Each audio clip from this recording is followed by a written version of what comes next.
अस्सलाम वालेकुम मोअज़्ज़िज़ वालिदैन। आज हमने बच्चों को जो सबक पढ़ाया वो सबक नहीं था, वो एक छोटी सी नज़म है।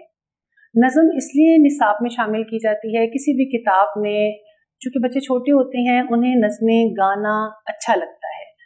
वो एक ही सबक या मुख्तलिफ तरह की एक ही चीज़ पढ़ पढ़ कर उकता भी जाते हैं।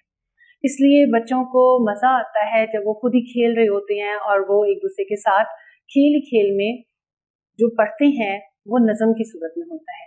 छोटी छोटी सी कहानियाँ, छोटी छोटी सी नज़में, ये वो लहक लहक कर पढ़ते हैं और उन्हें बहुत अच्छा लगता है। इसी बात के लिए ये नज़म शामिल की गई है। बच्चों को नज़म ज़बानी याद करवाएं और उनकी हौसला अफजाई करें। जो बच्चा जल्दी नज़म याद करे उसकी यकीनन हौसला अफजाई होनी चाहिए।